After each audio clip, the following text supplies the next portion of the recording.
Loh,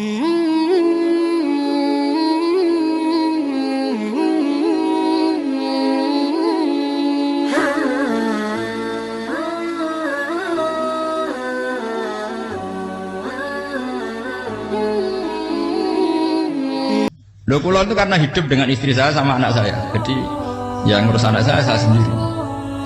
Jarang kula ngurus dalam jarang. Ya, memang itu. Memang saya punya standar pakai kitab-kitab kados hikam. Saya ini merasa hidup di dunia itu sendiri. Saya tak warai la Allah kalau kotar. Imam yang ngarang hikam itu punya resep supaya kamu seneng terus. Liyakil lama tafrahu bihi, mesti yakin lama tahzanu bihi. Usahakan sedikit sekali apa yang bikin kamu senang, maka akan sedikit sekali yang bikin kamu susah. Jadi misalnya kulo nih, jadi kiai misalnya cari wong, ya kulo kiai wong alim, jelas nak ngalimnya ngalim, nak kiai rapati ya, nak ngalimnya jelas, nak kiai rapati ya, namanya kan kiai tapi orang ngalim.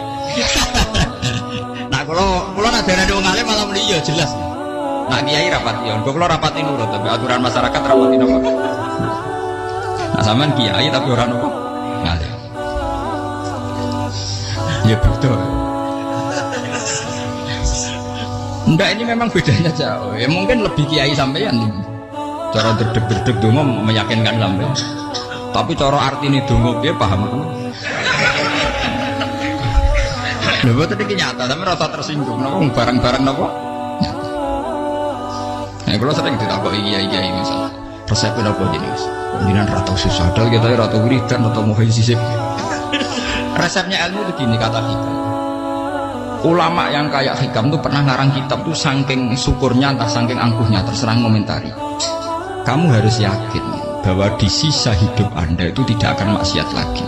Sehingga kalau kamu ditegur maksiat, anggap saja akhiru maksiatin kudirat alika. Anggap itu yang Siapa yang menganggap mohal bahwa dia tidak akan dosa sampai mati, berarti menganggap Tuhan itu lemah. Karena cara berpikir kita kan bayangkan hidup itu 40 tahun lagi. Misalnya saya sekarang umur 40, bayang umur kadang 4 tahun meneh. Sampean misalnya umur selawe, bayang selawe tahun meneh. Sehingga nganggep dalam durasi selawe tahun kok orang maksiat kan muhal. Apalagi sampai sudah tahu maksiat itu bakatem, paham? Ya maksiat ya kelas-kelasan, nak bikin pacaran, nak wong iso mau-mau ya nakal, nak sing setengah soleh ya berbau proposal ya sesuai kontaknya DPD. Itu kan urusan masing-masing. Ya itu kan urusan masing. Wae waktu sabu ala wah ngene ora ana sing pro wae waktu sabu. Ngerombongan wali songo, mbok kangen wali songo, mbok golek selisih wallahu napa alam. Sing roh pangeran piyap. Mbok kangen wali, mbok golek selisih margin. Niku sebab wallahu napa? Ya itu kan urusan jenengan mbek pangeran, mboten urusan kula. Tapi tetap saya sebagai ulama mengingatkan niat itu ditoto. Begini, ulama dulu tuh ngitung hidup itu hanya 2 menit 2 detik, sehingga dia ya gampang saja. Kayak Imam, kayak Kanjeng Nabi itu, ya Rasulullah kenapa tidak menyediakan makan untuk besok? Saya itu tidak yakin kalau hidup saya sampai besok. Ya sudah begitu cara, ya sudah tenang saja. Kalau sampai kan bayangkan hidup 4 tahun lagi, 5 tahun lagi, sehingga arah mangan itu gitu nih. Padahal bolak-balik zaman cilik ramangan itu tetap wedi. Jadi cara berpikir Nabi itu begitu. Begitu juga cara pikir sahabat, cara pikir ulama-ulama yang waras itu begitu. Loh, saya itu pernah melarat di Jogja zaman pertama merantau itu. Kalau nanti saya bilang, Gus kok tidak punya beras nih? Tapi aku yakin nak sesuk urip malu. Gue butuh mangan sesuk, anak sesuk ijek nopo. Cara berpikir ulama itu begitu. Sehingga melihat maksiat juga gitu. Alhamdulillah aku ijek urip 1 detik, 2 detik, 2 menit, sehingga hidup. Dan itu sudah cukup untuk lafadzkan la ilaha illallah. Makanya kata yang ngarang hikam, betapa murahnya Allah. Surga itu hanya bisa dibeli dengan 2 menit, karena surga itu senilai la ilaha illallah, miftahul jannah la ilaha illallah. Itu cukup 1 menit. Berarti surga itu regane mau sak. Dan karena dia nganggap hidup itu 1 menit ke depan la ilaha illallah, ya sudah. Dia ngitungnya hidup itu per menit. Kalau sampean kan enggak, per 10 tahun, per 20 tahun. Sehingga kriminal betul, cara pandang sampean itu kriminal betul. Sehingga bayang kudu di duwe, kudu di bojo, nak kiai kudu di pengaruh. Lah kalau saya enggak.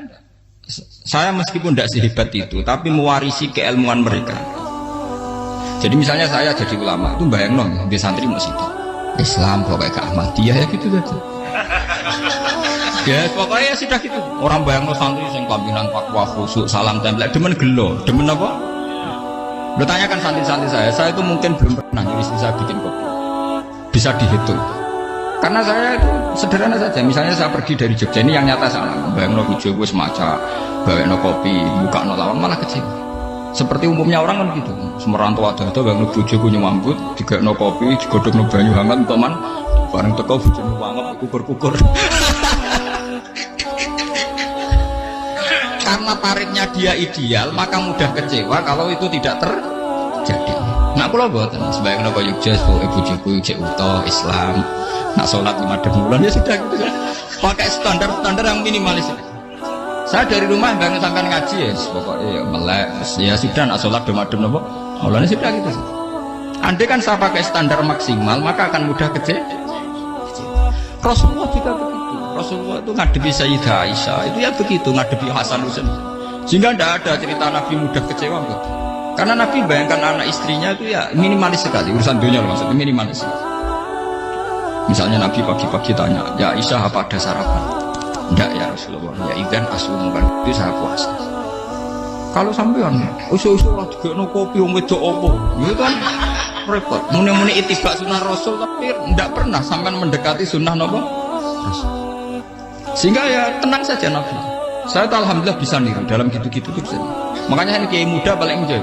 Banyak kiai-kiai sepuh tuh kalau urusan gitu konsultasi masa. Gus siapa pokoknya. Ini kalau harus era dekar. Sehingga saya tidak pernah bayangkan apa tanggaku seneng aku atau orang ngaji aku kecewa, tidak pernah bayangkan. Sama itu kan makhluk, tidak penting. Kecewa tidak kecewa itu tidak benar. Saya itu orang alim, ngerti ini warido kamat lubi, ora warido kum. Yang tak gulai ridane pengiran antara ridane sing ngaji, ridane konsumen. Itu apa makhluk tidak penting. Itu harus dilatih.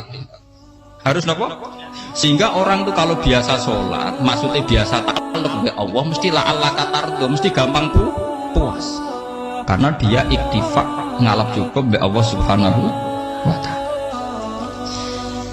Saya sebagai manusia juga sering ditangisi istri. Misalnya saya sering ke Jogja sendirian, meninggalan menopo, meninggalan itu pemilik. Misalnya mati ninggalan ini paling aku mau ngapain nih suara, paling mau nangis itu kegiatan kan, pakai gitu. Bukan apa-apa. Ingin saya bahwa konstitusi ulama itu masih iktimat Allah. Kalau kita kan enggak. Cara berpikir kita ngaji itu ideal semua podium, sing ngaji kelaminan takwa kabeh, ketunan kaji kabeh, diluk kabeh. Kita akan pakai standar-standar yang dengan asumsi kita. Padahal Nabi di zaman sugeng al iman hahuna wa yusiru ila qalbihi sadrihi salah. Iman itu urusan hati, komitmen sampean be Allah Subhanahu wa ta'ala. Nah ini resepnya. Makanya kata hikam liyakillah ma tafrahu bi, mesti yakinlah ma tahzanu. Sedikitlah kamu gembira dengan satu hal, nanti akan sedikit kamu yang kecil. Artinya misalnya kata pulau sebagai ulama seneng pulau nih buat iman, ya nggak kayak orang awam. Ya sudah gitu. Jadi misalnya suatu saat pulau jatuh, yang ngaji saya gak seneng jadi kubeding, uang seneng pulau bubar kabeh. Pulau ya rasusah, mistola darah kan. Gus saya jenengan orang seneng, ya tenang saja. Saya seneng ya makhluk orang jilat. Dan status mereka tetap layaduru walayam. Ini harus dilatih. Sehingga Nabi itu ya meskipun beliau itu perang, sahabatnya meninggal, ya tenang saja. Nabi cara berpikir yang meninggal mereka mati syahid, yang masih hidup dianggap berpotensi melakukan kebaikan. Sama tak wari resep-resep dari Rasulullah SAW. Saya ini sebetulnya memaksa, menjelaskan ini maksa, karena saya inginnya jadi ulama yang kayak umumnya orang, tidak ideal amat. Tapi kan saya ditekdir ilmunya itu ideal, jadi terpaksa saya jelaskan. Tapi kalau perilaku saya tidak akan ideal. Soalnya ngawur, saake mari Ghafuri pengiran nganggur bolak-balik cerita. Ada seorang wali, karena dia wali itu doa di multazam, ya Allah saya ini minta satu hal. Karena dia wali maka tidak minta uang, tidak minta jabatan, minta engkau takdir saya tidak pernah maksiat. Itu kan bagus sekali, minta doa ditakdir gak maksiat kan ada. Dari pengiran malah Syafi'i. Fa'ena ad'u kufran. Karena tau maksiat malah sifat ghafurku tak ada kok endi. Gambarnya pengiran ini sifat ghafurku ora nganggur. Malah ini tidak ada orang selain Nabi kecuali ditakdir tahu maksiat dan sifat ghafuri pengiran efektif. Amin apa? Lara sampean kan ghafuri mbok kabeh. Dadi karek sadidul ikop. Karena maksiate sampean sering. Jadi sifat ghafure wis berlaku aktif. Saya karek nunggu sifat sadidul iqab. Paham ya tadi? Itu beda dengan wali-wali. Sifat sadidul iqab mau aktif, mereka tidak punya malah pangeran bingung gak kok sifat ghafure. Apa yang ada kok ghafur atau dosa? Tidak kok sadidul iqab gak tahu maksi. Pangeran malah sing bingung. Nak kowe ora tau maksiat ghafur kok tak dakok iki. Ora tau maksiat, wong iku ora tau apa? Didakoki sadidul iqab gak mungkin atau maksiat. Lah pangeran ape dakok ghafur kan syaratnya dosa sik. Sampeyan kan walian. Ghafure wis dintekno. Keseringan kepake, paham ya? Karek nopo? Karek sadidul iqab. Ya itu memang standar Tuhan. Semua Quran itu kalau menyeritakan begitu. Nabi ibadi anni anal ghafurur rahim. Kaulaku ceritani aku ghafurur rahim, tapi yo ceritani wa anna adabi wal adabul alim. Nabi ibadi anni anal ghafurur rahim wa anna adabi wal adabul alim. Kalau Nabi Ibrahim, Nabi Muhammad, inna rabbaka lasari'ul iqab. Pangeran cepet nyiksane, tapi wa innahu laghafurur. Jadi dua sifat ini pasti aktif. Dan tentu ulama itu senang sifat ghafur itu ya meskipun aktif, tapi mereka tidak pernah ngambil fasilitas sifat nopo. Kula baleni malih. Sehingga kayak Sayyidina Umar radhiyallahu anhu ketika beliau pertama jadi khalifah, ini cerita di kitab Hayati Sahabat. Pertama dia jadi khalifah, orang mengira dia akan ngomong hal-hal yang besar, visi besar tentang negara, visi besar tentang izzatil Islam wal muslim. Tapi ketika Umar pertama pidato begini, ayuhal muslimun ayuhan nas, ana, jari kata Sayyidina Umar, ana hulamun min bani Makhzum, akulu min folati. Saya ini pemuda dari Bani Makhzum. Kecil saya bisa makan karena bulik-bulik saya punya kebun kurma yang kalau saya memanen diopahi beberapa biji, dan itu menjadi kuti wahayati, menjadi saya bisa hidup. Wassalamualaikum warahmatullahi wabarakatuh. Orang itu penasaran semua. Orang jadi khalifah pertama dibenem jadi Amirul Mukminin, pidatonya ngenang masa kecilnya ra kelar mangan, kelare mangan mergo buruh bulike, paham ya? Ngondoh kurma terus dikai tamarotin, beberapa kurma sing dadekno iso, dan itu saya pakai sampai ketemu Allah Subhanahu wa taala. Saya pakai misalnya sekarang saya mulya, misalnya kalau dibilang mulya ya ono sing nyucuk, ono sing husnudzon, ono sing hormat, macam-macam sawangane. Itu bodoh sekali kalau saya menikmati itu, bodoh sekali. Paling banter nikmati dicucuk, dihormati itu apa? Tapi kalau nikmatnya bisa makan saat itu tuh nyawa. SBY jadi presiden prestasi, Gus Dur jadi presiden prestasi, tapi umpama presiden tetap mangan. Prestasi tertinggi ada bisa makan sedisat dirungki gojo-gojo. Makanya Umar mengingatkan, sebetulnya nikmat tertinggi saya itu tidak saat saya jadi khalifah, saat itu kok aku bisa mangan, cara gak aku mati. Paham ya? Budi itu luar biasa. Kita ini kan menjadi angkuh karena ngitung nikmat itu yang besar-besar, punya prestasi, punya. Kalau saya enggak ngitung nikmat itu kelar mangan gak mati, kan gampang. Sehingga saya tidak mudah kecewa karena tarifnya minimalis, gak gampang apa? Jadi misalnya kalau kapan-kapan kok perlu Gus ini Tuhan rasanya jangan ngeten-ngeten. Oh makhluk itu ya gak apa-apa. Kalau distatuskan kiai kan seakan-akan ngomongnya sakral, seakan-akan mandi. Tapi nak tak status, oh makhluk itu ngomong-ngomong ya sudah kan. Menjadi kan sudah distatuskan sebagai apa? Makhluk. Tentu makhluk statusnya la yadurru wala yanfa. Di sini ini penting orang-orang ahli tauhid tentu tidak punya kesusahan. Innalladzina qalu rabbuna wa tsummas taqamu. Itu mesti tidak ada kesusahan sama sekali. Misalnya ulama-ulama dulu mau mati ya tenang saja. Mati kedua itu mati paling menantang ya, menyenangkan sekali. Karena mati yang seru itu mati zaman Al-Adam. Misalnya saya kelahiran tahun 70. Tahun 40-50 kan belum ada saya. Itu mati yang sejati karena Al-Adam. Kenapa? Al-Adam tidak ada. Mati yang nanti itu mati yang petualangan, karena saya mati setelah menyaksikan kekuasaan Allah, setelah husnudzon sama Allah, sehingga mati yang menuruti kerinduan akan ketemu sang kekasih. Makanya Jalaluddin Ar-Rumi ketika mau meninggal dan orang-orang muridnya nangis, dia marah-marah. Hei murid-muridku, betapa bodohnya engkau. Saat kayak ini yang saya tunggu, saya sudah menyesal bersampai Allah tidak senang. Aku kecewa waktu makhluk-makhluk koyo kowe. Saiki wis wayahe aku goleki kholik dak tak senengi malah mbok tangi. Cek bodhone kuwi. Saat-saat sing tenteni malah mbok tangis. Betapa aku lamanya menunggu kematian ini. Mergo hidup itu keterpisahanku mbek Allah, kemen ketemu kowe.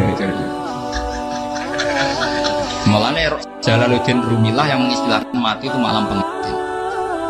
Makanya fal'an awanus kirok minkum wa awan wisol habibi. Ini saat yang indah karena ketemu dengan berpisah dari makhluk-makhluk yang tidak penting menuju sama Habib kekasihku. Jadi dia misalkan mati itu malam pengantin. Semenjak istilah itu populer di Jawa ana ngipi dadi nganten takwilane mati. Itu filosofi sufi ya, filosofi apa? Lah niku tenan. Begitu juga sahabat-sahabat dulu. Bilal mau meninggal, anaknya do nangis. Bilal lagu ya. Ditanya sama anaknya, "Kenapa anak-anak kamu nangis?" Dan jenengan badhe kapundhut. "Aku malah seneng nang mati." Hudan nalqal akhibah Muhammadan wa hisbah. Aku nak urip ketemune mbek kowe terus. Malah nak mati ketemu Nabi Muhammad. Hudan nalqal akhibah Muhammadan wa hisbah. Nah, dengan cara pandang begitu maka hidup itu enjoy saja. Ya saya sebenarnya keberatan pakai kelas ini, keberatan karena saya harus ngulang sampean-sampean. Ya makanya potensi kayak saya tentu mengurangi jadwal ketemu. Makanya saya mohon kalau tidak penting itu jangan sungkan. Anggap saja itu bagian dari hormat saya. Ya minimal sampai anak misalnya di dua saya ketemu gue jajan pentolak enam lah apa mau kesuwan bareng malah repot. Gue ganggu wong anak peleleran pak. Nah misalnya sampai kepen takok hukum, uang nara pinter, hukumnya takokan ya ringan, takok kita tanggam paling bisa. Karena pertanyaan yang ringan tentu ya ringan-ringan saja. Gak perlu kiai kali sampai rasa GR. Lo pertanyaannya angel Gus gak ada sing iso jawab. Uang nak ralim tahke, ku pertanyaannya ya ora patimu itu. Iku wis kangelan to. Ini buat terngenyek tapi kode enak. Bodoh apa? Makanya kalau latih, jadi hikam sendiri itu ada manhaj, ada metode. Kalau orang supaya tardo, yakin lama tafrohubi, yakin lama tahsen. Anak saya itu kalau habis main pulang, itu saya senangnya pol. Istri saya pernah jenak. Gus bang anak mulai senengnya di biro-biro, anakku gemelan yang ngomah, misalnya terus biasa. Saya itu anakku lo main mulai itu seneng. Biro-biro anakku mulai yang ngomah. Dipanggil anak saya bapak itu senangnya saya boleh. Biro-biro saya manggil bapak. Jadi saya pakai standar minimalis. Saya tidak pernah pakai tarif. Dia anak yang ideal dihormati orang. Sampai anakku sujud nih pangeran, ngerti pentingnya mau tasbih. Makanya anak saya tak namakan tasbih semua. Itu ya sudah selesai. Saya tidak pernah bayangkan anak saya jadi kayak besar dihormati juga. Mari gampang kecil. Ya, saya kan Sayyidina Umar. Saya pemuda dari Bani Makhzum. Yang kecilnya bisa makan karena buruh bulikku. Akal tuh tamarot. Wah itu saya baca tuh nangis betul. Betapa hebatnya Sayyidina Umar. Mengingatkan ulang bahwa nikmat tertinggi itu ya makan, karena makan kaitannya nyawa. Orang jadi bupati, enggak jadi bupati tetap makan. Jadi kalau ngantin saya tarifnya minimalis sekali. Oh, kalau orang sudah makan gitu, lah Allah kata tertentu mudah sekali. Tapi kalau sampai tarifnya ideal harus di mobil, kudu sanggulnya agak. Masuk gue mobil gak sanggup agak. Barang gue sanggup agak, kudu gue bendera. Masuk kiri rumah juga kok tanpa apa? Bendera. Bendera maju. Masuk orang kena dikeloli, jadi malah repot. Akhirnya gue bawa ngaju. Harus selingkuh juga dari sing we. Betul. Perkara menang. Mau keruwet nuruti tahapan-tahapan duniawi makanya resep kalau ingin itu kan sholat. Maksudnya sholat itu dihayati secara tauhid ya. Dihayati secara tauhid. Misalnya inna sholati wa nusuki wa mahyaya wa mamati lillahi rabbil alamin. Itu akan pasti Allah kata pasti mudah melihat alam ini ridho. Ini satu sekelumit ya, di resep orang ulama yang saya meniru beberapa di kitab Hayati Sahabat, di kitab Hikam, dan meniru terutama semuanya sanad dari Rasulullah Shallallahu Alaihi Wasallam. Makanya suatu saat Nabi itu kagum. Abdullah bin Mas'ud itu jalan dan dikawal oleh beberapa malaikat. Terus Nabi itu heran. Ya kenapa kita tuh selalu mengawal kamu? Kata Abdullah bin Mas'ud, ya Rasulullah, inilah akhtu khutwatan illa wa azimu ala akhtu wa ukhra wa ma aqaltu luqmatan illa wa azimu ala alqam ukhra. Saya tuh tidak melangkah kecuali saya tidak pernah yakin apa betul saya bisa melangkah lagi. Jadi perlangkahnya itu dia iktimat Allah. Dan saya tidak pernah mengunyah satu punyaan kecuali saya tidak yakin apa betul saya bisa mengunyah lagi. setiap punyanya tetap semuanya ada bismillah. Semua itu atas nama pertolongan kata Rasulullah. Orang kakak andikan saya ada nabi terakhir itu jadi nabi. Jadi kemana? Makanya dulu nabi itu sering ngendikan, andikan orang-orang kayak gitu itu ada nubuah, tentu mereka punya derajat nopo nubuah. Jadi tidak jadi nabi tapi punya derajat nopo nubuah. Lah orang yang cara berpikir gitu tentu tidak khawatir apa yang hilang dari dirinya, karena dia berkontrak dengan Tuhan hanya per menit per detik. Jika mempunyai resep al-mu'min yusiru sana Allah ayakuna li nafsi dzakiron. Seorang mukmin yang sejati tentu kontaknya dengan Allah Subhanahu wa taala dan dia tidak pernah ingat dirinya sendiri. Kayak sampean pas umat tapi Allahu Akbar, Allah Maha Besar, subhanak. Selalu ana wong ngrasani ya termasuk lali utange barang ibadah. Tapi yang jelas kan menjadi enjoy dengan dirinya sendiri. Paham ya? Menjadi enjoy dengan dirinya karena dia tidak sering punya kontrak dengan Nah ini maksudnya la'alla kamu. Janganlah ala kata kamu pandang apa nak sholat terus kabul kajari, apa nak sholat terus untuk duit ya bar.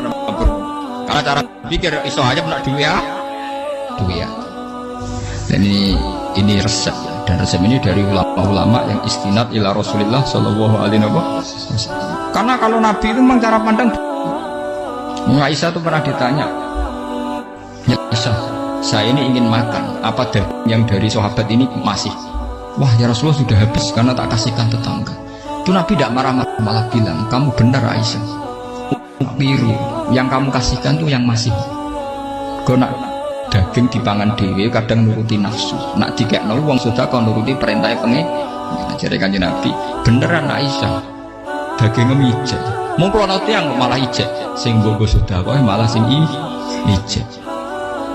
Cara berpikir Nabi begini. Tapi tahu-tahu disederhanakan sunnah Nabi serbanan. Nah itu kan, ya memang itu bagian dari sunnah Nabi, tapi sunnah seharga 10.000.